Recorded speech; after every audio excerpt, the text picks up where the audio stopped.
मैं गौरव शर्मा और आज हम वीडियो में पढ़ेंगे important reaction of organic chemistry. ये आपकी रिएक्शन बहुत ही इम्पोर्टेंट है और 12th एग्ज़ाम में आने की इनकी बहुत ज़्यादा ही पॉसिबिलिटी है।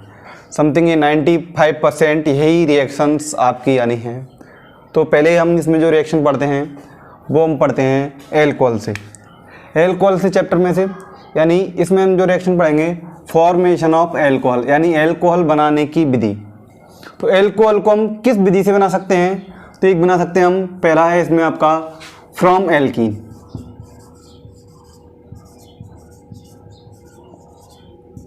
फ्रॉम एल्कीन से हम एल्कोहल कैसे बनाएंगे? तो एल्कीन से जो हमें एल्कोहल बनाना है उसके लिए आपको क्या करना पड़ेगा, आपको एक एल्कीन लेनी पड़ेगी इस तरीके से। अब इस एल्कीन का आपको वाटर के साथ एसिड की प्रेजेंस में हाइड्रेशन करना होता है। यहाँ पे एसिड यानी जो आपको कोई भी प्रोटॉन देता है, इसके साथ में इसका हाइड्रेशन कराएंगे। तो यहाँ से वाटर मॉलिक्यूल से एक H आयन एक OH आयन ब्रेक होता है। तो एक कार्बन पर H आयन आपका, एक कार्बन पर OH आयन आपका आ जाता है HOH, यानी इस तरीके से आपका एल्कोहल फॉर्म हो जाता है। ये हो गई नॉर्मल बात जब सिमेट्रिकल कार्बन है तब। लेकिन असिमेट्रिकल कार्बन हो जिसमें 3 कार्बन हो, जैसे आपका CH3 CH double bond CH2, अगर इस पर हम वाटर की रिएक्शन कराएंगे एसिड की प्रेजेंस में तो क्या होगा, इसकी रिएक्शन भी पूछ लेता है और इसकी रिएक्शन मैकेनिज्म भी पूछ लेता है। तो एल्कोहल फॉर्मेशन और एल्कीन से तो वाटर की रिएक्शन कराते हैं एसिड की प्रेजेंस में, तो क्या होता है यहाँ पर वाटर जो ब्रेक होता है H ion plus OH ion में। तो जो OH आयन है वो आपका उस पोजीशन पर जाता है जहां पर नंबर ऑफ हाइड्रोजन कम होते हैं। इसको बोलते हैं मार्कोनिकॉफ रूल। मार्कोनिकॉफ रूल क्या कहता है, कोई भी OH ग्रुप या कोई भी नेगेटिव चार्ज स्पीसीज उस कार्बन एटम पर जाती है जहां पर हाइड्रोजन एटम की संख्या कम होती है। तो आपका जो कंपाउंड होगा CH3 CHOH CH3, इस तरीके से आपको एल्कोहल फॉर्म हो जाता है। इसी के अपोजिट एक रूल और होता है anti Markovnikov rule. Anti Markovnikov rule क्या कहता है कि आपका कोई अगर एल्कीन है और इसकी आप वाटर से रिएक्शन कराते हो एसिड की प्रेजेंस में, यहां पर अगर आपने कैटलिस्ट की तरह H2O2 की प्रेजेंस में कराई, परऑक्साइड की प्रेजेंस में कराई, तो ये जो OH ग्रुप है वो उस कार्बन पर अटैक करेगा जहां पर हाइड्रोजन एटम की संख्या अधिक होगी। जैसे आपका CH3 CH2 CH2OH, यानी जो आपका OH है वो आपका यहाँ से आएगा आपका H प्लस OH। तो जो OH है वो आपका इस कार्बन पर आ जाएगा, आपका OH फॉर्म हो जाएगा। बात आती है इसकी मैकेनिज्म की। इसकी मैकेनिज्म कैसे होती है? तो इसकी मैकेनिज्म की जो क्रियाविधि है वो हमें थोड़ी सी देखनी पड़ेगी। इसमें होता क्या है, देखो आपने पिछले लास्ट वीडियोस में या पहले पढ़ा होगा 10th क्लास में कि जो आपका वाटर मॉलिक्यूल है H2, एक वाटर मॉलिक्यूल है, दूसरा मॉलिक्यूल वाटर का H2, ये दोनों मॉलिक्यूल हैं। यहाँ पर इस पे लोन पेयर ऑफ इलेक्ट्रॉन है। तो इलेक्ट्रॉन डेंसिटी की वजह से एक जो मॉलिक्यूल है वाटर का वो इसके हाइड्रोजन को अपनी तरफ ले लेता है। तो यहाँ से आपका H3O positive hydronium ion plus OH negative आपका फॉर्म होता है। तो क्या है, जो आपकी एल्कीन होती है वो आपकी इस तरीके से होती है। इसकी रिएक्शन कराते हैं हाइड्रोनियम आयन से H3O पॉजिटिव के साथ में। तो हाइड्रोनियम आयन से आपका एक H आपका जो होता है वो यहाँ से इस एक हाइड्रोजन को ले लेता है, गेन कर लेता है। तो जो आपका प्रोडक्ट बनता है वो आपका इस तरीके से बनता है। यहाँ पर इसके साथ में आपका पॉजिटिव चार्ज आ जाता है प्लस आपका वाटर यहाँ से रिमूव हो जाता है। जब इसकी रिएक्शन किसी दूसरा कोई वाटर मॉलिक्यूल आता है, इसकी रिएक्शन हम कराते हैं किसी दूसरे वाटर मॉलिक्यूल के साथ,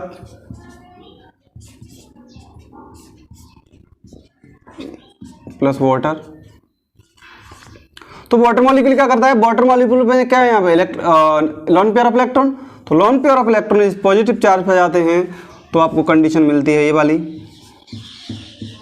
हाइड्रोजन और कार्बन के ऊपर यहाँ पर ऑक्सीजन, इधर एक हाइड्रोजन, इधर एक हाइड्रोजन, इस तरीके से आपको कंडीशन मिलती है। अब देखिए यहाँ पर इस पर क्या हो गया, आपका पॉजिटिव चार्ज हो गया।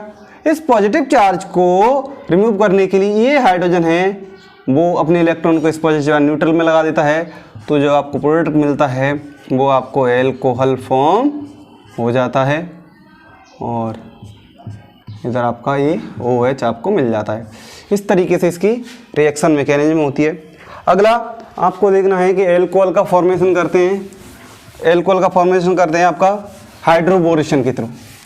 हाइड्रोबोरेशन में क्या होता है, जब एल्कीन का हाइड्रोबोरेशन करते हैं जैसे CH3 CH double bond CH2, जब इसकी रिएक्शन कराते हैं BH3, इसके रिएक्शन कराते हैं तो इसको बोलते हैं हाइड्रोबोरेशन। हाइड्रोबोरेशन आपका पेरोक्साइड की यहाँ पर प्रेजेंस नहीं होती, एब्सेंस होती है, फिर भी हाइड्रोबोरेशन होता है, वो आपका एंटी मार्कोनिकॉफ रूल की तरह ही होता है। यानी एंटी मार्कोनिकॉफ रूल क्या था कि जहाँ पर हाइड्रोजन परमाणु ज़्यादा होते हैं, आपका जो नेगेटिव चार्ज स्पीसीज है वो आपकी जहाँ हाइड्रोजन एटम ज़्यादा होते हैं वहीं पर अटैक करता है। तो यहाँ से देखिए अगर ये BH3 आपका इस तरीके से होगा, BH H और H, तो एक हाइड्रोजन मॉलिक्यूल है वो आपका इस पे चला जाएगा और जो बाकी BH2 है वो आपका इस मॉलिक्यूल पर अटैच हो जाएगा, तो आपका क्या बन जाएगा CH3 CH2 और CH2 BH2 बन जाएगा।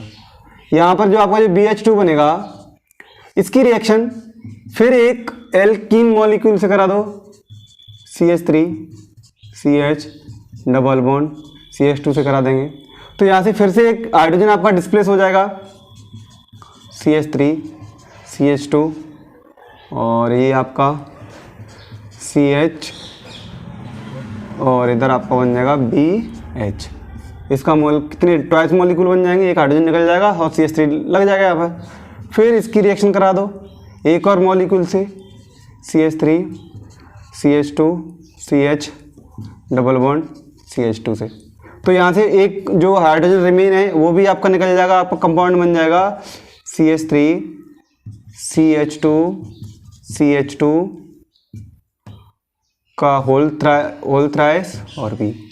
अब इसकी रिएक्शन आप करा दो, इसका हाइड्रेशन करा दो, वाटर के साथ इसकी रिएक्शन करा दो, तो आपको यहाँ से क्या मिल जाता है, आपको एल्कोहल मिल जाता है, CH3 CH2 CH2 OH plus BOH का होल थ्राइस, या इसको बोल देते हैं H3BO3 भी बोल देते हैं।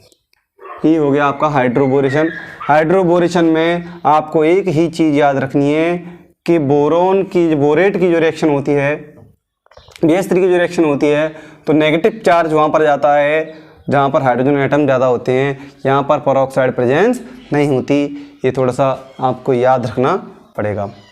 इसके बाद में जो एल्कोहल का जो फॉर्मेशन होता है वो आपके कार्बोनाइल कंपाउंड से होता है। जो कार्बोनाइल कंपाउंड क्या होते हैं, तो कार्बोनाइल कंपाउंड होते हैं उनके बीच में कार्बन और ऑक्सीजन डबल बॉन्ड होता है, यानी जिसमें कार्बन और ऑक्सीजन डबल बॉन्ड हो वो कार्बोनाइल कंपाउंड कहलाएंगे। जिसमें आपका एक आता है आपका aldehyde RC double bond OH, आपका आता है कीटोन या R, और आपका कार्बोक्सिलिक एसिड, इसमें भी कार्बन, और आपका एस्टर, ये आपके कार्बोनाइल कंपाउंड होते हैं।